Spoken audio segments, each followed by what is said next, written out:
तो हमने कहा ब्रिटिशर्स का जो मेन ऑब्जेक्टिव था यहाँ पर, तो हमने कहा the economic policies pursued by the Britishers या कॉलोनियल गवर्नमेंट इन इंडिया, उनका मेन ऑब्जेक्टिव क्या था, were concerned more with the protection and promotion of their of the economic interest of their home country rather than with the growth and development of Indian economy. तो इसी वजह से जो उन्होंने economic policies पर यहाँ पे परस्यू करी, उनकी वजह से क्या हुआ, इंडिया ट्रांसफॉर्म हो गया into supplier of raw materials and consumer of finish goods from Britain. यहां तक कोई दिक्कत? कभी भी ब्रिटिशर्स ने इंडिया की, उनको तो मतलब ही नहीं था इंडिया से, तो उन्होंने क्या, इंडिया की पर कैपिटा इनकम या नेशनल इनकम एस्टिमेट करने के लिए कोई कोशिश करी कि कोई कोशिश नहीं करी? कोई कोशिश नहीं करी। लेकिन क्या कुछ इंडिविजुअल स्कॉलर्स ने कुछ ट्राई किया कि चलो निकालते हैं इंडिया की पर कैपिटल इनकम या नेशनल इनकम? यस। कितने स्कॉलर्स थे यहाँ पर? 5। William Digby, Findlay Shirras, R C Desai, Dadabhai Naoroji and V K R V Rao. हालांकि इन सब के जो रिजल्ट्स थे वो सब क्या थे, कॉन्ट्राडिक्टिंग थे, इनकंसिस्टेंट थे, मतलब एक दूसरे को सेम नहीं थे। कॉन्ट्राडिक्टिंग मतलब अपोजिट थे, इनकंसिस्टेंट, कोई कुछ कोई कुछ। लेकिन इन सब में से सबसे ज्यादा सिग्निफिकेंट इंपॉर्टेंट किसका था, ठीक किसका माना गया? वीके आरवी राव का माना गया। ये भी क्वेश्चन बन जाता था। तो क्वेश्चन जब एनसीईआरटी से अपन पढ़ते हैं ना, तो एक एक लाइन पे कहीं से भी क्वेश्चन बना देते थे पहले तो, बीच में तो, अब क्योंकि इस बार तो एमसीक्यू डाल दिए थे तो इसकी वजह से। लेकिन हमने कहा कि रिजल्ट इनकंसिस्टेंट या कॉन्ट्राडिक्टिंग थे, लेकिन उनमें एक बात जरूर कॉमन थी कि aggregate real output, growth of aggregate real output was less than 2%। सब में एक बात कॉमन थी कि एग्रीगेट रियल आउटपुट की जो ग्रोथ रेट था वो 2% से कम, और output per capita output per year जो था वो लेस देन 0.5%। फिर हमने एग्रीकल्चर सेक्टर की बात करी कि जब ब्रिटिशर्स आए तो उस टाइम पर 85% पॉपुलेशन इंडिया की गांवों में रहती थी, विलेजेस में रहती थी, और उनका main source of livelihood directly या इनडायरेक्टली क्या था, आपके पास एग्रीकल्चर था। तो हमने कहा कि इतने ज्यादा पॉपुलेशन का ऑक्यूपेशन होने के बावजूद भी एग्रीकल्चर सेक्टर में स्टेग्नेशन रही। Agriculture sector continue to show या कंटिन्यू टू एक्सपीरियंस स्टेग्नेशन, ये वर्ड याद हो जाना चाहिए। हमने कहा कि भाई इतनी ज्यादा लोगों का ऑक्यूपेशन है तो ग्रोथ एंड डेवलपमेंट होनी चाहिए थी, लेकिन तब भी नहीं हुई। इतने ज्यादा पॉपुलेशन है इसके अंदर, 85% पॉपुलेशन, लेकिन फिर भी ग्रोथ एंड डेवलपमेंट नहीं हुई। हमने कहा एग्रीकल्चर प्रोडक्टिविटी कम थी। प्रोडक्टिविटी और प्रोडक्शन में क्या डिफरेंस है? प्रोडक्शन टोटल होता है और productivity that is output per hectare, output per hectare of land. तो अपन ने बात करी कि प्रोडक्टिविटी कम थी, मींस हमारा जो पर हेक्टेयर जो प्रोडक्शन होना चाहिए था वो बहुत कम था, लेकिन प्रोडक्शन बढ़ा हमारा इन एब्सोल्यूट टर्म्स। एब्सोल्यूट टर्म्स मतलब टोटल प्रोडक्शन तो बढ़ गया बट प्रोडक्टिविटी कम ही थी। टोटल प्रोडक्शन क्यों बढ़ा? रीजन क्या था टोटल प्रोडक्शन के बढ़ने का? क्योंकि हमने जो एरिया अंडर कल्टीवेशन था उसको बढ़ा दिया था। भाई ज्यादा जमीन पे कल्टीवेशन करोगे ऑब्वियसली तो ज्यादा प्रोडक्शन होगा। तो हमने कहा agriculture productivity became low, though in absolute terms the sector experienced some growth due to the expansion of the aggregate area under cultivation. हमने कहा ये जो स्टेग्नेशन है वो किस किस रीजन की वजह से हुई है, तो अब कॉजेज पढ़ने की जरूरत है कि कॉजेज क्या क्या है। तो सबसे पहला और फॉरमोस्ट इंपॉर्टेंट जो पॉइंट है दैट इज कोज है वो क्या है? Land settlement system. Land settlement system या लैंड रेवेन्यू सिस्टम, जिसमें पहला सिस्टम क्या आता है? जमींदारी सिस्टम। जमींदारी सिस्टम में ब्रिटिशर्स ने एक जमींदार को अपॉइंट कर दिया और उस जमींदार को क्या कहा कि आपको क्या करना है? कल्टीवेटर से टैक्स कलेक्ट करना है और एक स्पेसिफाइड डेट से पहले हमारे पास टैक्स डिपॉजिट कराना है। आप कितना भी टैक्स कलेक्ट कर लो, हमें कोई प्रॉब्लम नहीं है, लेकिन हमारे पास ये टैक्स डेट से पहुंच जाना चाहिए, जो हमने डेट दे रखी है उस डेट तक पहुंच जाना चाहिए। उसके ऊपर आप कितना भी ले सकते हैं, और अगर आपने ड्यू डेट तक इसको डिपॉजिट नहीं कराया तो उस केस में हम आपके राइट्स छीन लेंगे। बात समझ में आ गई? अब ऐसा किसी को कहा जाएगा तो उसका नेचर कैसा बन जाएगा? वो अपने आप ही एक्सप्लॉइटेटिव नेचर का हो जाएगा, क्योंकि जब उसको पता है कि उसका फायदा वो ज्यादा लेगा कल्टीवेटर से, तो वो कल्टीवेटर को एक्सप्लॉइट करते थे। उनकी इकोनॉमिक कंडीशन के बारे में सोचते ही नहीं थे कि इनके पास पैसा है या नहीं, उसको फर्क नहीं पड़ता था। वो ज्यादा से ज्यादा सारा जो प्रॉफिट था वो किसके पास चला जाता था? जमींदार्स के पास चला जाता था, और उसमें से वो टैक्स डिपॉजिट कर देते थे गवर्नमेंट के पास। तो यहाँ पे ब्रिटिशर्स के पास चला गया और आपके पास जमींदार के पास पैसा रह गया। कल्टीवेटर के पास तो पैसा बचा ही नहीं, तो क्या वो कभी ग्रोथ एंड डेवलपमेंट के बारे में सोचेगा? नहीं। और इवन कुछ बचा भी हो थोड़ा बहुत तो वो सोचेगा ही क्यों? वो भी कि क्योंकि मैक्सिमम जो है वो सारा का सारा यही ले जाते हैं। तो हमने कहा कल्टीवेटर्स के पास इतना पैसा नहीं था कि वो सोच सके, इतना पैसा बचता नहीं था कि वो सोच सके एग्रीकल्चर के ग्रोथ एंड डेवलपमेंट के लिए, और जमींदार्स और ब्रिटिशर्स ने कभी सोचा ही नहीं। तो ये सारी बातें अपन ने इसमें पढ़ी। तो हमने कहा जमींदारी सिस्टम था, सारा का सारा जो प्रॉफिट होता था, profit accruing out of the agriculture sector went to the zamindars instead of the cultivators. मेहनत तो कल्टीवेटर करे लेकिन मजे यहाँ पर जमींदार ले रहे। तो हमने कहा zamindars and not just the colonial government, मतलब दोनों ने ही कुछ नहीं किया ग्रोथ ऑफ एग्रीकल्चर सेक्टर के लिए to improve the condition of agriculture. The main interest of the zamindar, बताओ मेन इंटरेस्ट क्या रहता था, कि सिर्फ और सिर्फ रेंट कलेक्ट करना और उसको डिपॉजिट कराना ड्यू डेट से पहले, regardless of the economic condition of the cultivators. This caused misery, immense misery and social tension among the other latter. तो हमने कहा टू वेरी ग्रेट एक्सटेंट, इसके लिए क्या जिम्मेदार, इसका ऐसा नेचर था क्यों, ये ऐसे क्यों बिहेव करता था, तो उसके मेन पीछे रीजन क्या है, लैंड सेटलमेंट की जो आपके पास रेवेन्यू सेटलमेंट की जो टर्म्स थी were also responsible for the zamindars adopting such an attitude. क्या क्या डेट्स फिक्स कर रखी थी, dates for depositing specified sums of revenue were fixed, failing which the zamindars was to lose their rights. अगर वो उस डेट तक डिपॉजिट नहीं करवाएंगे तो उस केस में उनके राइट्स छीन लिए जाएंगे। बिसाइड्स दिस, यहाँ तक तो ये जमींदारी सिस्टम था, इसके अलावा और भी रीजंस थे जिनकी वजह से एग्रीकल्चर सेक्टर के अंदर ग्रोथ या डेवलपमेंट नहीं हुई, जैसे कि हमारे यहाँ पर low level of technology, lack of irrigation facilities. Irrigation facilities ना होने की वजह से हमें मेनली किस पर डिपेंडेंट रहना पड़ता है, मॉनसून पर डिपेंड रहना पड़ता है। अगर मॉनसून अच्छा होगा, गुड रेनफॉल होगी तो गुड आउटपुट, अदरवाइज आउटपुट नहीं होगा। ठीक है, तो हाई डिग्री ऑफ सर्टेनिटी हो गई कि कभी अच्छा हो सकता है प्रोडक्शन, नहीं हो सकता है, डिपेंड करता है कि मॉनसून है कैसा है। दूसरा negligible use of fertilisers, fertilisers का यूज नहीं हो रहा था।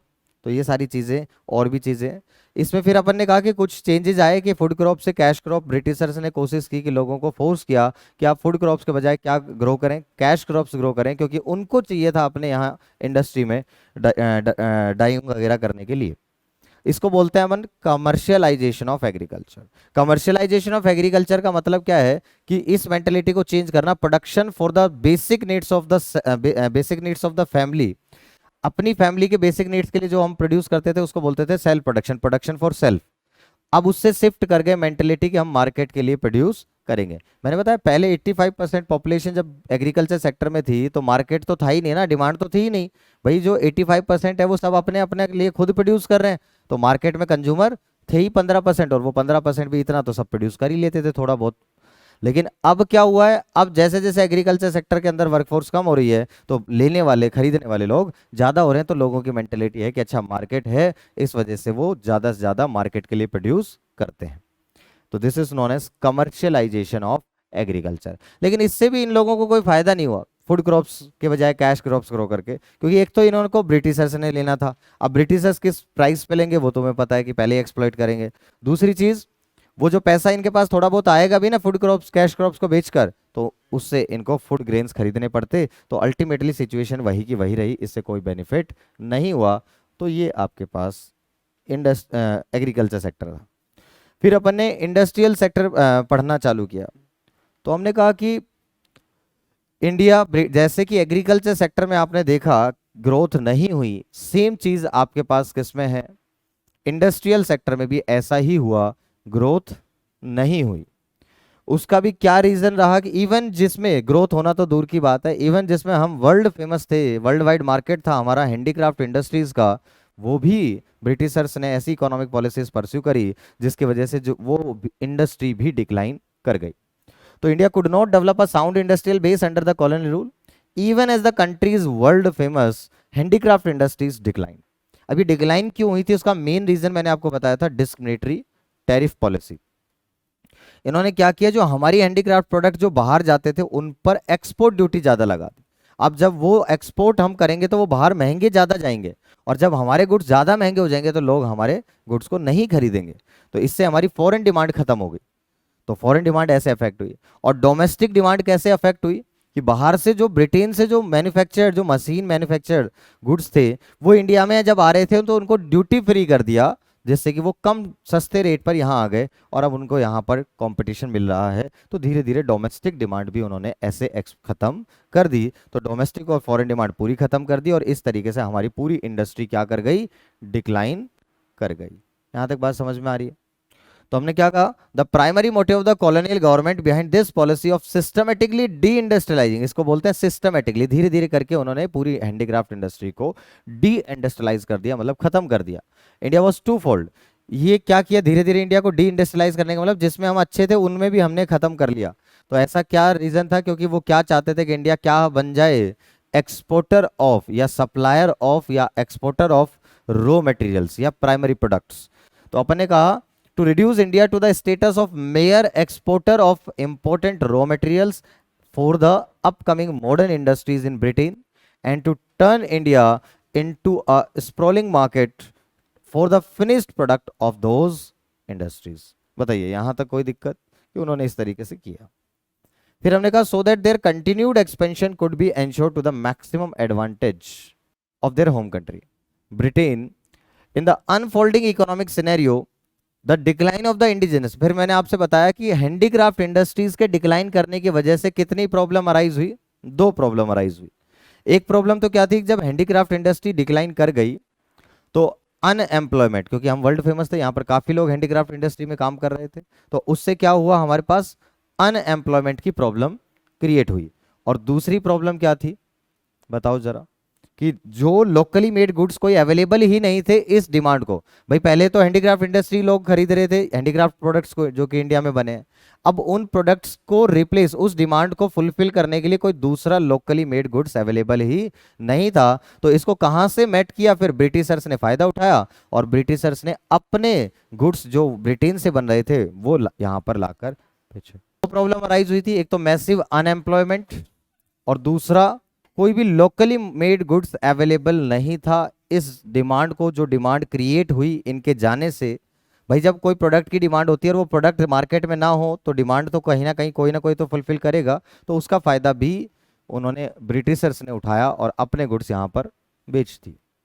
ठीक है, तो हमने कहा this demand was profitably met by the increasing imports of cheap manufactured goods from Britain. Clear. हमने कहा मैसिव अनएम्प्लॉयमेंट, हैंडीक्राफ्ट इंडस्ट्रीज में वर्ल्ड फेमस थे वो डिक्लाइन कर गई, उसके डिक्लाइन करने की वजह से क्या होगा, यहाँ पर मैसिव अनएम्प्लॉयमेंट क्रिएट हो गई। दूसरा, यहाँ पर जो ये बिक रहे थे तो डिमांड अच्छी थी, अब इस डिमांड को लोग तो अभी भी खरीदना चाहते हैं ना, अब उसके लिए कोई भी दूसरा कोई लोकली मेड गुड्स अवेलेबल नहीं था कि जो यहीं पर इंडिया में बना हो, उसको वहां पे प्रॉफिटेबली मेट किया गया, किसके द्वारा, ब्रिटिशर्स के द्वारा, जो कि वहां के मैन्युफैक्चर्ड प्रोडक्ट्स थे, cheap manufactured products. During the second half of the 20th century, that is 1950 to 2000, modern industry began to take root in India, but its progress remained very slow.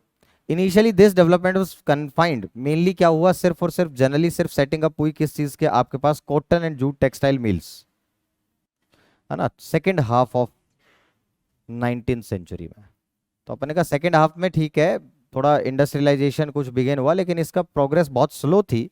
The cotton textile mills mainly dominated by, जो cotton textile mills थी वो Indians की थी, but located, जो ये आपके जो textile mills है ये कहाँ लोकेटेड थी आपके पास, dominated by Indians, textile mills dominated by Indians, located in the western part of the country, namely, तो ये वेस्टर्न पार्ट में थी आपके पास Maharashtra and Gujarat. While the jute mills dominated by the foreigners, तो ये आपको बात समझ में आनी चाहिए कि जो आपके पास में टेक्सटाइल मिल्स थी वो तो इंडियंस के द्वारा मेनली डोमिनेटेड थी, और जूट मिल्स जो थी वो फॉरेनर्स के द्वारा डोमिनेटेड थी, डोमिनेटेड बाय, और ये कहाँ पर थी, बंगाल के अंदर मेनली, तो जूट बंगाल के अंदर और वो वेस्टर्न में, दैट इज टेक्सटाइल मिल्स। ठीक है, तो subsequently the iron and steel industries begin coming up in the beginning of the 20th century. इसको आपको याद रखना है, टाटा आयरन एंड स्टील, ये भी एक एमसीक्यू का क्वेश्चन बनता था आपके पास। Tata iron and steel company that is TISCO incorporate कब हुआ था, 1907। कब इनकॉर्पोरेट हुई है ये आपके पास में, 1907। A few other industries in the field of, बाकी कुछ और भी इंडस्ट्रीज आना स्टार्ट हुई, cement, sugar, paper, came up after the second world war. Second world war कब हुआ था पता है आप लोगों को, सेकेंड वर्ल्ड वॉर ये तो पढ़कर आए हैं आप, 45 में सेकेंड वर्ल्ड वॉर हुआ था।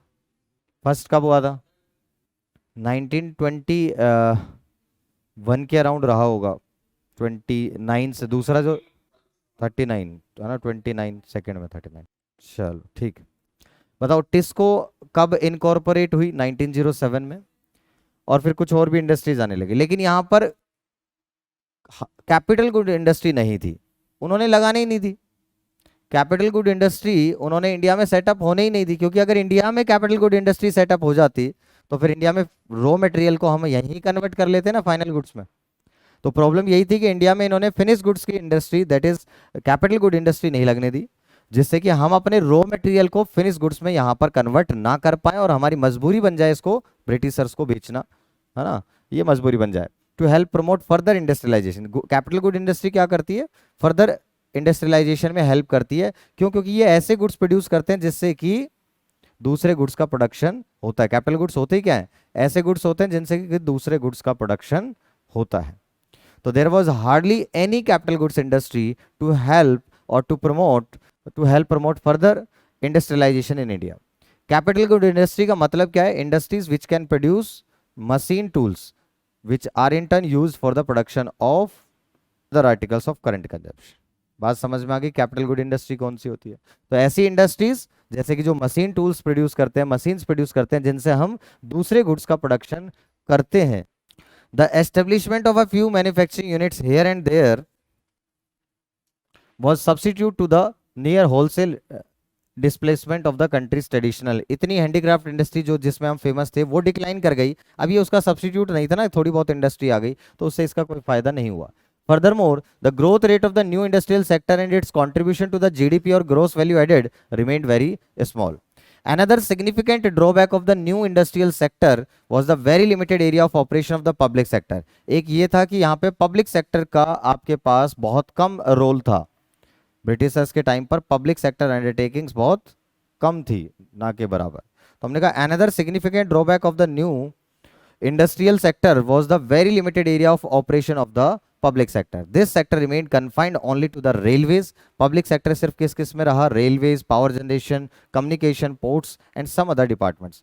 तो ये चार चीजें जो वर्ड लिखे हुए हैं ना इन्होंने, ये पता क्यों किया? ब्रिटिशर्स ने सिर्फ इन चार चीजों पर ही काम क्यों किया? सोचना, ये बाद में आएगा, लास्ट वाला टॉपिक आएगा इंफ्रास्ट्रक्चर का, कि ब्रिटिशर्स ने रेलवे को डेवलप किया, पोर्ट्स या टेलीग्राम को डेवलप किया, सारा का सारा उन्होंने अपने फायदे के लिए किया था। हाँ, सिर्फ और सिर्फ उन्होंने अपने फायदे के लिए ये सारी चीजें की।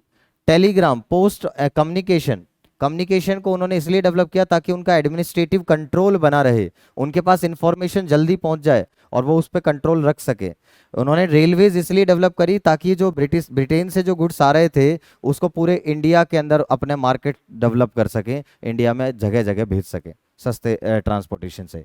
उन्होंने पोर्ट्स भी इसीलिए बनाए ताकि वो ब्रिटेन से गुड्स ला सके, यहाँ से भेज सके। तो ये सारी चीजें उन्होंने जो बनाई थी वो सब अपने बेनिफिट के लिए बनाई थी। यही जो लास्ट पैरा होगा हमारा इस चैप्टर का, उसमें ये सारी बातें बस यही लिखी हुई है इंफ्रास्ट्रक्चर डेवलपमेंट में, कि ब्रिटिशर्स ने इंफ्रास्ट्रक्चर डेवलप किया लेकिन वो अपने बेनिफिट के लिए किया था। अब रेलवेज डेवलप करके लाइन बिछाई यहाँ पर, अब वो जाते हुए उसको लेकर थोड़ी ना जाएंगे। तो ठीक है कि इंडिया का लास्ट में वो बेनिफिट हुआ कि वो मिला इंडिया को, लेकिन जितना इंडिया का बेनिफिट हुआ उससे कहीं ज़्यादा वो नुकसान कर कर चले गए। उस टाइम उन्होंने इंडिया को एक्सप्लॉइट करने के लिए और अपना कंट्रोल मेंटेन करने के लिए, अपने मार्केट को एक्सपेंड करने के लिए ये सारा डेवलपमेंट किया था।